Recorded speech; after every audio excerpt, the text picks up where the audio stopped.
Tumerejea tena katika kutafakari maandiko matakatifu tukiwa na mtumishi wa Mungu anaitwa Victor. Na uzuri niko naye hapa, utaweza kumsikia kwa usikivu mzuri sana. Imekuwa ni njema sana kwa Jumapili ya kwanza ya mwezi wa 6. Bwana Yesu asifiwe kaka Victor. Amen. Unajisikiaje kuwepo hapa siku ya leo? Najisikia vizuri, namshukuru Mungu, sehemu hii ni sehemu salama. Na kifupi nategemea Mungu atatembea kwa wasikilizaji wetu. Leo Roho wa Mungu anatamani tujifunze nini sana? Kichwa cha somo leo itakuwa ni kuinuka juu ya uchovu wa nafsini ili uwe mtu mkuu. Okay, Mtumaini naomba utupatie ombi wakati mtumishi anatafakari kwa ajili ya kuanza kufundisha neno. Tuombe. Baba mwaminifu, uliyeziruku mbingu na nchi, tunakushukuru kwa neema uliotukirimia tena watoto wako katika asubuhi ya leo kusikia maneno yako.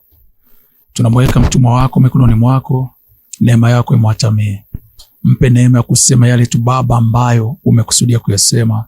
Asinene kwa miemko, kwa kiburi, majigambo, majisifu, bali kima kimbingu ikatawale katika kinywa chake, aseme yale tu ambayo Baba umekusudia watoto wako yasikie. Asiongeze neno wala kupunguza neno. Msaada Mungu Roho Mtakatifu kwa juu yake katika jina la Yesu. Amen. Bwana Yesu asifiwe. Amen.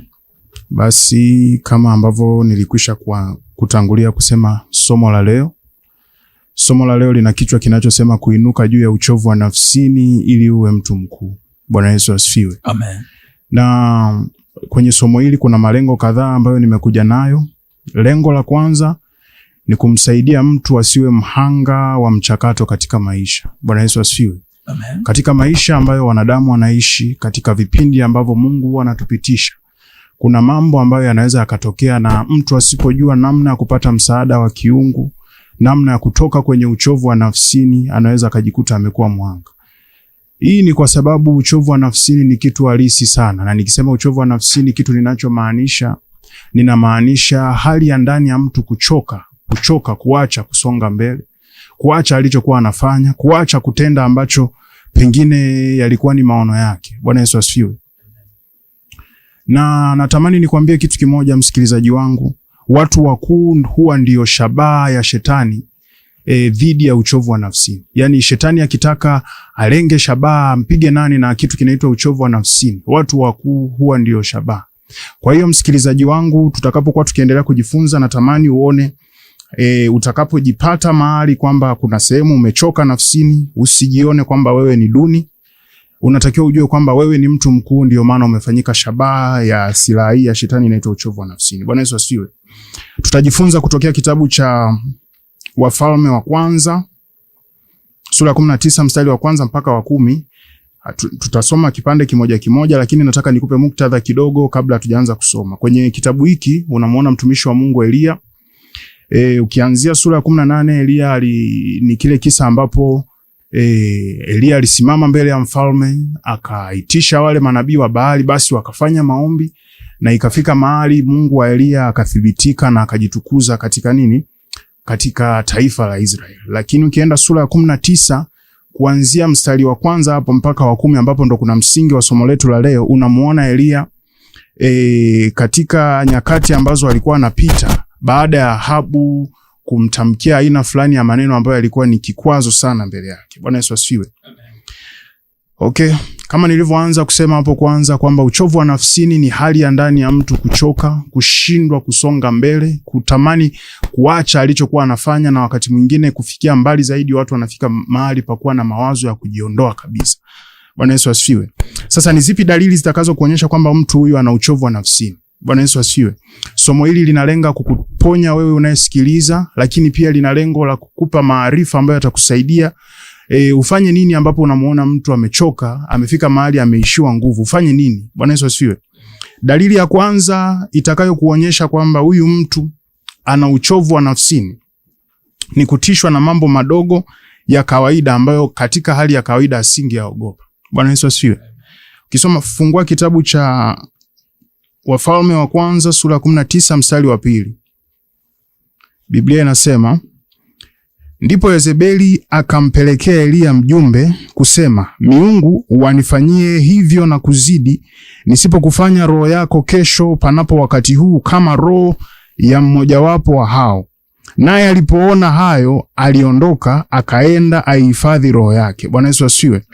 Ukisoma Biblia utagundua huyu Eliya alikuwa ni mtumishi wa Mungu ambaye kuna wakati walitumwa wajumbe wa mfalme, alishusha moto kutoka mbinguni ukawalamba. Bwana Yesu asiwe. Na sura moja nyuma utagundua kwamba huyu mtumishi wa Mungu Eliya alishusha moto kutoka mbinguni akachinja manabii wa Baali. Bwana Yesu asiwe. Lakini leo hii mtu kama Eliya inafika mahali ametumiwa mjumbe, Biblia inasema naye alipoona hayo aliondoka akaenda ahifadhi roho yake. Maana yake ni mtu ambaye amekwisha kuingiwa na hofu tayari ndani yake. Hivi vitu vilikuwa sio vitu vya kumtisha Eliya. Bwana Yesu asiwe. Kwa hiyo uchovu wa nafsini, dalili yake ya kwanza ni kuanza kuogopa mambo ambayo ulikuwa uyaogopi hapo kwanza. Nikienda practical, nikienda kwenye mazingira halisi ambayo yanakuzunguka, unaweza kaanza kuogopa maneno ya watu ambayo ulikuwa uyaogopi mwanzoni. Bwana Yesu asiwe. Unaweza kufika mahali unaogopa maneno ya watu fulani ambao wasingeweza kukutisha hapo kwanza. Bwana Yesu asiwe. Unaweza kaanza kuogopa watu ambao usingeweza kuwaogopa hapo mwanzoni. Unaanza kuogopa wazazi wako, hutaki kuonana nao. Unaanza kuogopa na watu wenye mamlaka ambao Mungu amewaweka mbele yako, mchungaji wako. Unaanza kuwa na hofu ya namna hiyo. Bwana Yesu asiwe. Dalili ya pili itakuonyesha kwamba mtu anapitia kitu kinaitwa uchovu wa nafsini, ni kwamba mtu atajitenga na watu. Bwana Yesu asifiwe. Kitabu cha Wafalme wa kwanza sura ya 19 mstari wa 4. Bwana Yesu asifiwe. Biblia inasema hivi: lakini yeye mwenyewe akaendelea katika jangwa mwendo wa siku moja, akaenda akaketi chini ya mretemu, akajiombea roho yake afe. Bwana Yesu asifiwe. Mtu aliyechoka nafsini, sifa yake nyingine ni kwamba hatamani kukaa na watu, anatamani kujitenga. Bwana Yesu asifiwe.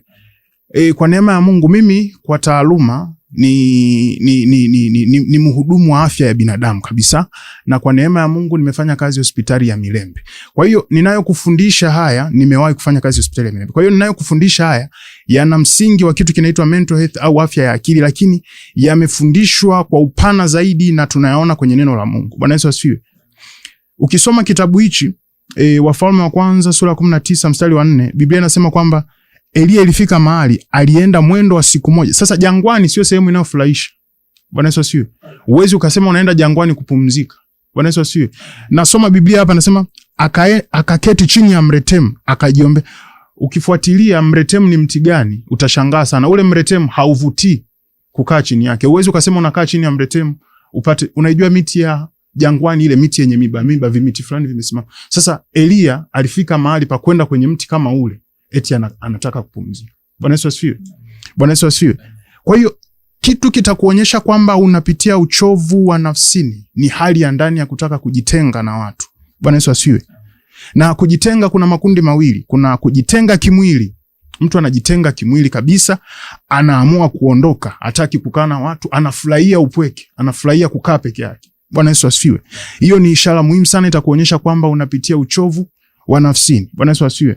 Lakini kuna aina ya pili ya kujitenga, ni kujitenga kwa ndani. Bwana Yesu asifiwe. Kujitenga kwa ndani ni hali ya mtu kuondoka kihisia, kuondoka kiakili na kimaamuzi, hata kama mtu anaweza akawepo sehemu husika kimwili. Bwana Yesu asifiwe. Hii ni ishara itakayo kuonyesha kwamba huyu mtu anapitia uchovu wa nafsini, na huko mbele nitakuonyesha ufanye nini basi ili uweze kutoka kwenye hali hii. Bwana Yesu asifiwe. Kimsingi hakuna uzuri katika upweke. Mungu alivyomuumba mwanadamu ni kiumbe cha kijamii. Hakuna uzuri katika kukaa peke yako, hakuna uzuri katika kujitenga na kukaa katika upweke. Mungu anakutarajia uwe katika hali ya kijamii. Bwana Yesu asifiwe. Lakini dalili ya tatu itakuonyesha kwamba mtu anapitia uchovu wa nafsini ni kutamani kufa. Ukisoma kitabu cha Wafalme wa kwanza sura ya 19 mstari wa 4b, ambayo ndo case study yetu ya leo, utaona Biblia inasema hivi: lakini yeye mwenyewe akaendelea katika jangwa mwendo wa siku moja, akaenda akaketi chini ya mretemu, akajiombea roho yake afe. Bwana Yesu asifiwe. Ilifika mahali Eliya anatamani kufa. Bwana Yesu asifiwe. Ilifika mahali Eliya alikuwa anatamani kufa, na kwa sababu pengine alikuwa anafahamu kabisa kujiua moja kwa moja inaweza ikawa ni dhambi mbele za Mungu, akaenda kujiua kimaombi. Bwana Yesu asifiwe. Elia alikuwa anajua kimaombi hapa. Anasema kwamba akajiombea roho yake afe. Bwana Yesu asifiwe. Kwa hiyo kwa asili mwanadamu asingependa kufa. Kwa asili mwanadamu hakiendei kifo. Ndio maana ikitokea hatari mwanadamu atafanya kila anachoweza kufanya ajiokoe. Bwana Yesu asifiwe. Ukifika mahali unaona mtu anakiendea kifo willingly, kwa kutaka kwake, hiyo inatakiwa ikuonyeshe kwamba kuna shida kwenye nafsi ya huyu mtu. Bwana Yesu asifiwe. Kuna shida kwenye nafsi ya huyu mtu. Na nikwambie tu mpendwa wangu, unaweza ukawa na dalili mojawapo kati ya hizo. Wewe sio mjinga kiasi hicho, wala wewe sio dhaifu kiasi hicho. Ni kwamba tu kuna kitu kimetokea kwenye nafsi yako ambacho unahitaji kupokea msaada wa kiungu ili uweze kutoka hapo. Bwana Yesu asifiwe. Bwana Yesu asifiwe.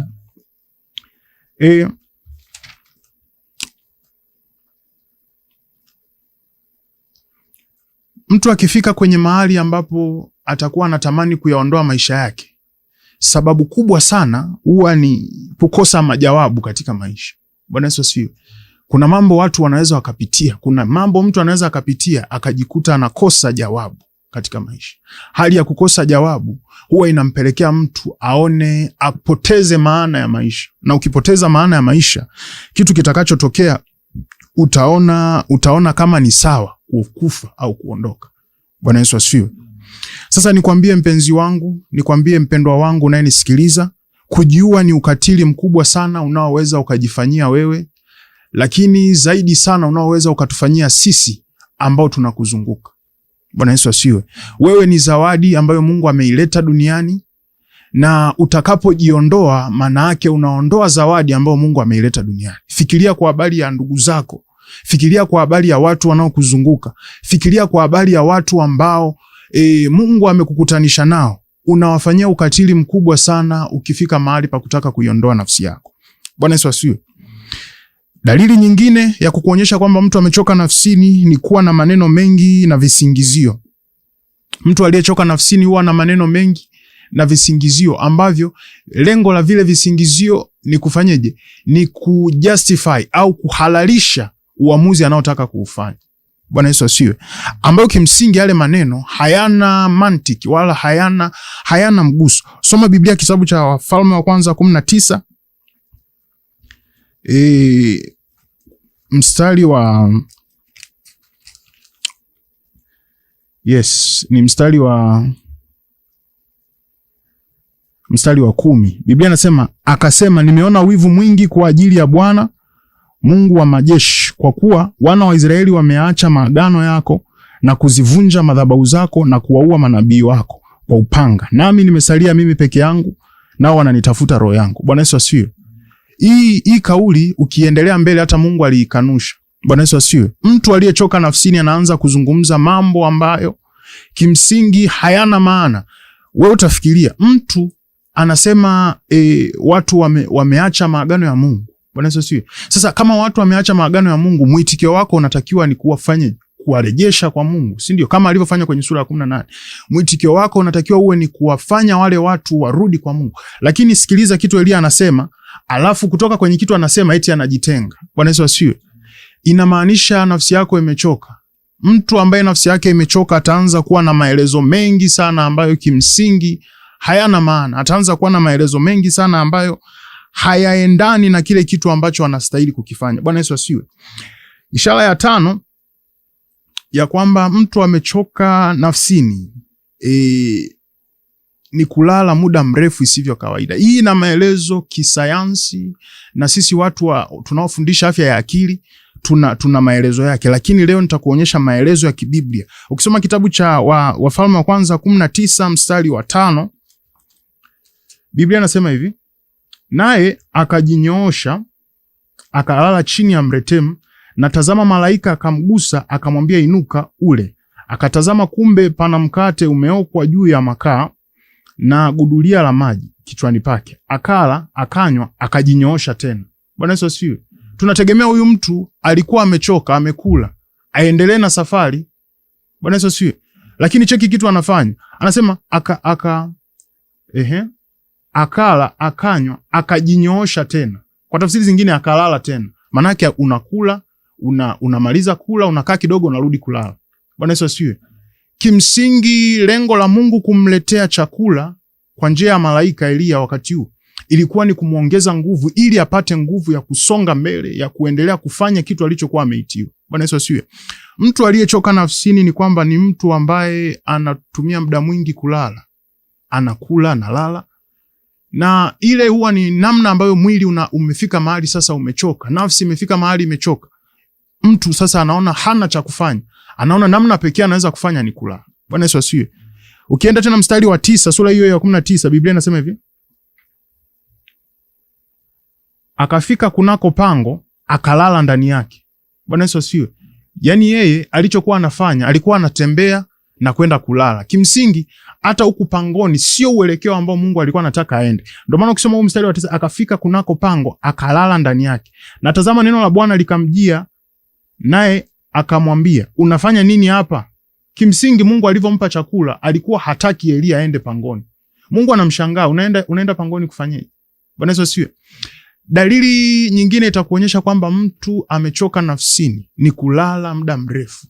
Kulala muda mrefu unaweza kuona ni kitu cha kawaida, lakini ni indication, ni kitu kinatakiwa kikuonyesha kwamba huyu mtu amechoka nafsini. Bwana Yesu asifiwe. Dalili nyingine ya 6 ya uchovu wa nafsini ni kuyaacha mambo yajiendee yenyewe. Bwana Yesu asifiwe. Kuna mtu akichoka nafsini anaacha kufanya majukumu yake ya msingi. Anaacha mambo yajiendee yenyewe, kuachilia usukani kwa neno lingine tunasema. Bwana Yesu asifiwe. Ukisoma Biblia, Mungu anamtambulisha Elia kama nabii wa hilo taifa ambaye alikuwa ameitwa kwenye hicho kizazi kuhakikisha watu wanatembea, kuhakikisha watu wanakaa kwenye njia ya Mungu. Bwana Yesu asifiwe. Lakini ikafika mahali Elia anaacha mambo yajiendee yenyewe. Ikafika mahali Elia anaondoka, anaenda jangwani. Bwana Yesu asifiwe. Kitu kitakacho kutambulisha kwamba mtu amechoka nafsini ni kwamba anayaacha mambo yaende yenyewe. Anaweza akawa ni mume wa mke, ana watoto, lakini inafika mahali kile kitu anaacha kabisa, anaacha mambo yajiendee. Anasema kuna kauli kama sijali. Uwezi ukasema ujali. Uwezi ukasema ujali wewe ni baba wa watoto. Bwana Yesu asifiwe. Uwezi ukasema ujali wewe ni mume wa mke. Bwana Yesu asifiwe. Kwa hiyo dalili nyingine itakuonyesha kwamba mtu ana uchovu wa nafsini ni kuyaacha mambo yajiendee yenyewe. Bwana Yesu asifiwe. Yaani mimi ningekuwa nimepata nafasi ya kuongea na Elia anavyoenda jangwani, ningesema unaenda kufanyaje huku? Unamwachia nani? Nani awe nabii sasa? Bwana Yesu asifiwe. Unamwachia nani? Na hilo swali naweza nikakuuliza msikilizaji wangu, unamwachia nani hayo majukumu? Bwana Yesu asifiwe. Unamwachia nani watoto wako? Unamwachia nani mke wako? Unamwachia nani hiyo kazi ambayo Mungu amekupa? Bwana Yesu asifiwe. Hiyo ikuonyeshe sio kwamba au watu pengine ni wabaya, sio kwamba hicho kitu ni kibaya. Shida ipo kwenye nafsi yako na unahitaji kupokea msaada wa Mungu leo. Bwana Yesu asifiwe. Dalili nyingine itakuonyesha kwamba mtu amechoka nafsini. Na hii ni dalili mbaya zaidi. Ni kukataa kufarijika au kusaidika. Bwana Yesu asifiwe. Mtu anaweza akafika mahali amechoka nafsini kiasi kwamba hataki kupokea msaada. Ukisoma Biblia kwenye kitabu cha Wafalme sura hiyo ya 19, utaona Mungu alijaribu kuingilia ule uchovu wa nafsini wa Elia. Anamtuma malaika, anamletea chakula, anatuma neno lake, anajaribu, lakini mtu aliyechoka nafsini, stage mbaya zaidi ni kwamba huyu mtu anakuwa hataki kusaidika. Hataki kusaidika na Mungu, lakini pia hataki kusaidika na watu. Bwana Yesu asifiwe. Kuna watu ambao Mungu amekupa wanakupenda, watu ambao wanakujali, familia yako, mchungaji wako, anaweza akajaribu kutaka kuingilia kukusaidia, lakini unakuta umefika mahali ambapo hautaki kupokea msaada. Bwana Yesu asifiwe. Kuna watu ambao Mungu anaweza akawa amekupa. Kuna watu ambao wanaweza wakawa wana upendo wa dhati, wanakuona unapitia katika shida. Lakini unashangaa huyu mtu licha kwamba anapitia shida, tunamuona anapata mateso, lakini huyu mtu tukitaka tu step in kumsaidia, huyu mtu hataki. Bwana Yesu asifiwe. Kwa hiyo ninakuombea kwa jina la Yesu, usifike mahali pa kukataa msaada wa watu ambao Mungu amewatuma katika maisha yako. Na wakati mwingine hii kitu huwa inaambatana na kitu kama kiburi, unakuwa hautaki kusikia, unakuwa hautaki kuelewa. Lakini hiyo kitu nataka nikwambie, wewe sio huyo, wewe sio huyo mtu. Wewe ni mtu mwingine tofauti kabisa. Lakini hicho ni kitu ambacho kimekuvaa, ambacho unatakiwa upokee msaada wa Mungu ili utoke hapo. Ninakuombea hicho kitu kisiendelee katika maisha yako kwa jina la Yesu. na ninaamini utapokea msaada wa kiungu. Na ikiwa una ndugu yako, una mpendwa wako, umeona anapitia hizo dalili, basi unaweza ukafanya maombi pamoja nami, lakini kwa msaada zaidi nitakupa mawasiliano ya baba mchungaji ambaye ninafanya kazi chini yake, ili tuendelee kuwasiliana zaidi. Bwana Yesu asifiwe. Basi nataka nikuonyeshe kitu hapa. Ufanye nini sasa ikiwa unapitia hali hii ya uchovu wa nafsini? Ufanye nini? Bwana Yesu asifiwe. Unaweza ukawa ni wewe msikilizaji wangu unapitia hali ya uchovu wa nafsini. Anaweza akawa ni mpendwa wako anapitia hali hii ya uchovu wa nafsini. Sasa inatakiwa ufanye nini? Bwana Yesu asifiwe. Ufanye nini unapopitia hali ya uchovu wa nafsini? Tunatafakari hapo mtumishi, tutarejea wakati ya hilo. Ufanye nini unapopitia uchovu wa nafsini? Atafuta machozi, poleni wanangu, karibuni sasa mpumzike. Atasema kwa upole na kutufariji, ingeni kwenye raha ya milele. Baada ya tabu za maisha tunazozipitia, magonjwa ya tabu na huzuni ni vya muda kitambo. Wenda twaumia, tunalia bila msaada, yote haya yatakoma, kwani kitambo yuaja. Atafuta machozi, poleni wanangu, karibuni sasa mpumzike. Atasema kwa upole na kutufariji, ingeni kwenye raha ya milele. Atafuta machozi, poleni wanangu, karibuni sasa mpumzike. Atasema kwa upole na kutufariji, ingeni kwenye raha ya milele. Atafuta machozi, poleni wanangu, karibuni sasa mpumzike. Atasema kwa upole na kutufariji, ingeni kwenye raha ya milele.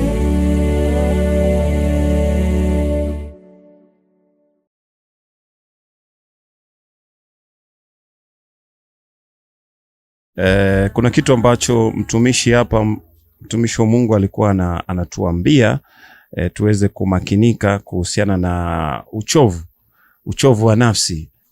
Tunajuaje kwamba hizi ni dalili za uchovu wa nafsi, kwamba nafsi imechoka? Karibu kile ambacho ulikuwa umakinika wakati tumeenda muda wa mapumziko. Karibu. Bwana Yesu asifiwe. Basi tutaendelea na nifanye nini basi ikiwa nimegundua nimechoka nafsini au ndugu yangu amechoka nafsini. Bwana Yesu asifiwe. Bwana Yesu asifiwe. Msingi wa uponyaji wa nafsi ya mwanadamu ni kwa Mungu. Naomba nipate kitabu cha Zaburi ya 77 kuanzia mstari wa 2. Utaona kitu. Kama nilivyokuambia kwamba uchovu wa nafsini huwa una shabaha kwa watu wakuu. Hapa na kuonyesha mtu mkuu mwingine ukiachana na Elia, ambaye katika maisha yake alifika mahali pa kuchoka nafsini. Bwana Yesu asifiwe. Mtu mwenyewe si mwingine ni mtumishi wa Mungu Mfalme Daudi. Katika nyakati zake na ukuu aliokuwa nao, alifika mahali alichoka nafsini vile vile. Mstari wa 2, Zaburi ya 77 mstari wa 2, Biblia inasema hivi: siku ya taabu yangu nalimtafuta Bwana, mkono wangu ulinyooshwa usiku haukulegea, nafsi yangu ilikataa kufarijika. Dalili hiyo moja nimekuonyesha. Nilipotaka kumkumbuka Mungu nalifadhaika, nilipotaka kutafakari roho yangu ilizimia. Bwana Yesu asifiwe. Mtu mkuu huyo amechoka nafsini. Ulizishika kope zangu, macho yangu zisifumbike, naliona mashaka nisiweze kunena. Neno la Mungu linachosema ni kwamba Mungu alijaribu kumsaidia Daudi katika nyakati za uchovu wake wa nafsini. Lakini neno la Mungu linasema kwamba Daudi anasemaje? Nilipotaka kutafakari, roho yangu ilizimia. Ulizishika kope za macho yangu zisifumbike, naliona mashaka nisiweze kunena. Bwana Yesu asifiwe. Inakuonyesha huyu mtu alikuwa amefika mahali pa kuchoka nafsini kama ilivyo kawaida. Kama ambavyo nimekwambia, uchovu wa nafsini huwa ni shabaha yake ni kwa watu wakuu. Bwana Yesu asifiwe. Kutoka hapo nataka nianze kutengeneza dawa ya kwanza na dawa muhimu sana ambayo itakusaidia kutoka kwenye hali ya uchovu wa nafsini. Dawa yenyewe inaanzia hapo kuanzia mstari wa 5. Biblia inasema hivi: nilifikiri habari za siku za kale, miaka ya zamani zilizopita. Bwana Yesu asifiwe. Unaweza ukaruka ukaenda mstari wa 11, ndo msaada wa kwanza wa Mungu unaanzia hapo. Biblia inasema nitayakumbuka matendo ya Bwana, naam, nitayakumbuka maajabu yako ya kale. Bwana Yesu asifiwe. Pia nitazitafakari kazi zako, pia nitatafakari kazi yako yote, nitaziwaza habari za matendo yako. Bwana Yesu asifiwe. Wakati ambapo umechoka nafsini, nafsi yako inapitia katika uchovu, namna ya kwanza na muhimu itakayokusaidia utoke hapo ni kuanza kuzikumbuka shuhuda za Mungu katika maisha yako. Neno la Mungu linasema, Daudi alikuwa anasema nitayakumbuka matendo ya Bwana, naam, nitayakumbuka maajabu yako ya kale. Bwana Yesu asifiwe. Katika maisha yako una shuhuda, katika maisha yako una kipindi ambacho uliuona mkono wa Mungu, katika maisha yako una kipindi ambacho Yesu aliwahi kuyasaidia maisha yako kwa namna ya tofauti. Namna ya kwanza ya kuanza kuiinua nafsi yako ni kuanza kukumbuka hizo nyakati ambazo Mungu alikusaidia. Ni kwamba Mungu anapokuwa anatufanyia maajabu, anavyokuwa anatupitisha kwenye vipindi vigumu, Mungu amekusudia si tu kutuvusha, lakini Mungu anakusudia tuendelee kukaa na kumbukumbu ya hizo shuhuda, kwa sababu shuhuda za namna hiyo huwa ni silaha za vita zitakazo kusaidia kushinda kwenye nyakati ambazo nafsi yako itakuwa imechoka. Bwana Yesu asifiwe. Kwa hiyo namna ya kwanza muhimu itakayokupa ushindi dhidi ya uchovu wa nafsini ni kuanza kukumbuka shuhuda za Mungu kwenye maisha yako. Ni kuanza kukumbuka jinsi Yesu alivyokusaidia, ni kuanza kukumbuka jinsi ambavyo Mungu alikupitisha. Utakapoanza kutafakari shuhuda za namna hiyo, zitaanza kukuinua ndani yako. Utaanza kuona nafsi yako iliyokuwa imechoka inaanza kupata tumaini tena. Utakapoanza kukumbuka kitu ambacho Yesu alifanya katika maisha yako, ndiyo namna ya kwanza ya kuanza kuiinua nafsi yako. Bwana Yesu asifiwe. Katika maisha yako usipuuzie shuhuda, usipuuzie mahali ambapo Yesu anakutoa. Hizo shuhuda ambazo Mungu anakupitisha ndani yake, hizo shuhuda ni silaha za vita. Hizo shuhuda zipo ili zije zikusaidie mbeleni. Na wakati mwingine zinaweza zikawa sio shuhuda zako, ni shuhuda za watu wengine. Unaweza ukaanza kusikiliza shuhuda za watu wengine ambao Mungu amewasaidia.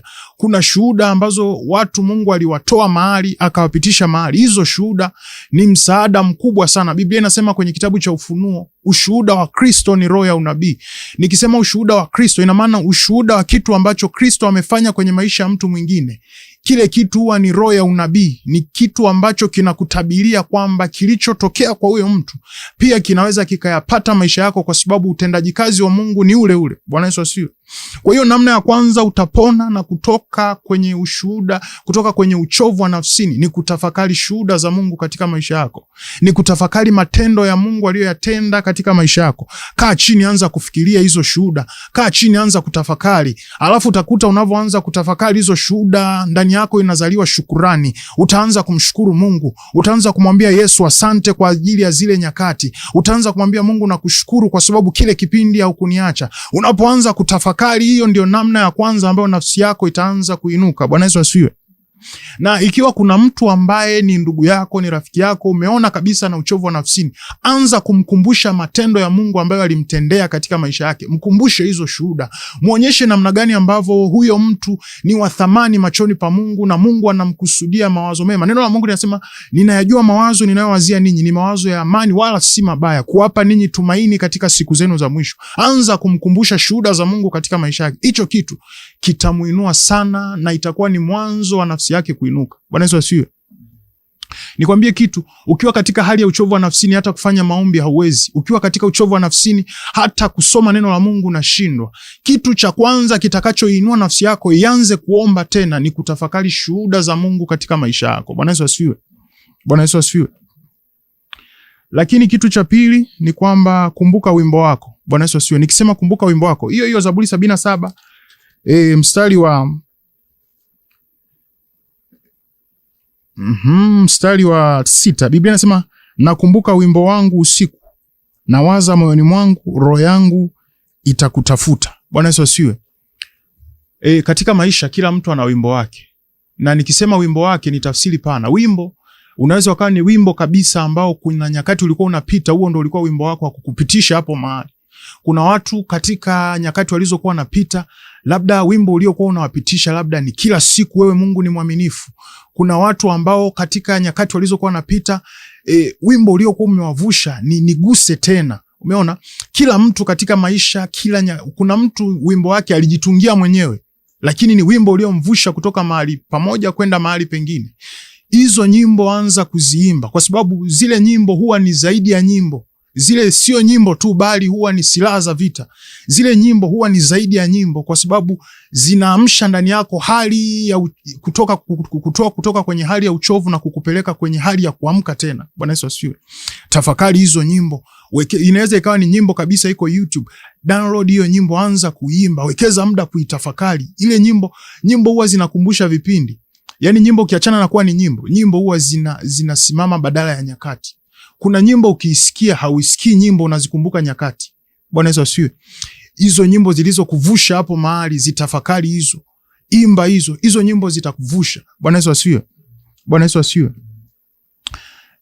Kwa leo natamani tuishie hapo, lakini kabla sijamaliza, nataka nikwambie mpendwa msikilizaji, ni kwamba msaada dhidi ya uchovu wa nafsini unaanza kwa kumpa Yesu maisha yako. Bwana Yesu asifiwe. Uchovu wa nafsini utatoka au utapona kutoka kwenye maisha yako pale tu ambapo utampa Yesu maisha yako. Kwa hiyo kitu cha kwanza ambacho nataka nikifanye, nataka nikualike, utaomba pamoja na mimi Sara, ili umpokee Yesu, na ukishampokea Yesu tutasaidiana, kwa sababu hapo mwishoni nitakupa mawasiliano yangu na mawasiliano ya baba yangu wa kiroho. Kwa hiyo hapo ulipo nataka ufuatishe sala hii, na itakuwa ni mwanzo wako wa mwanzo mpya ndani ya Yesu. Bwana Yesu asifiwe. Sema na mimi maneno haya. Sema: Bwana Yesu, ninakuja mbele zako. Asante kwa ajili ya nafasi uliyoifanya siku ya leo. Nimesikia neno lako. Nimekubali uwe Bwana na Mwokozi wa maisha yangu. Ninakukubali Bwana Yesu. Ingia ndani yangu, uyasaidie maisha yangu. Amen. Basi amen. Ikiwa umeokoka, hongera kwa kuokoka. Kama Yesu ni Bwana na Mwokozi wa maisha yako. Namba ya mtumishi hapa ni 0629 61 701. 0629 61 0629 61 1701. 0629 61 1701. Na namba ya mtumishi wa Mungu Prophet Frederick Chavala kutoka kanisa la Eagles Chapel ni hii hapa, ambaye yeye pia huwa anafanya kipindi cha Akili za Maisha kila siku ya Jumamosi kupitia hapa Access FM. Ni 0713 88 37 97. Hii namba ya Prophet King Chavala 0713 88 37 97. Basi Mungu akubariki. Ikiwa wewe una taabu na shida, namba ya mtumishi nimekutajia hiyo hapo. Una tatizo la changamoto ya afya ya akili, kwa sababu amesema amebobea sana kwenye masuala ya afya ya akili, na uzuri sisi hapa tuna kipengele, tuna segment muhimu kwenye masuala ya afya ya akili, Tumaini Mtumai. Nadhani tutamtumia. Tutamtumia kwa nafasi yake, kwa namna ambavyo ataweza kutoa elimu kuhusiana na masuala ya afya ya akili, kwa sababu sisi kama Gospel Voice tunataka mtu akue kiroho, kiakili, awe sawa na kiuchumi pia. Kwa asiwe tena legelege, asiyefanya kazi na asili. Lazima ufanye kazi na ufanye kazi kwa akili, kwa sababu Mungu ametupa akili tuzitumie, lakini tusizitumainie. Tunazitumia lakini hatuzitumainie. So baada ya hapo mtumishi wa Mungu Tumaini Mtumai atakuwa na neno baadaye pale kidogo. Atakuwa na neno zuri sana ambalo tutaweza kutafakari hapa kwa kina zaidi, na hii itakuwa ni mara ya kwanza anaweza kuhudumu kama mchungaji mtarajiwa. Sasa jiandae, kama hujamuona Mtumai kwenye umemsikiliza huko, basi leo utamsikia kama mtumishi, wingu litakuwa tofauti. Endelee kubarikiwa wewe ambaye unaendelea kutusikiliza. Mungu ni mwema na wakati wote Mungu anaokoa.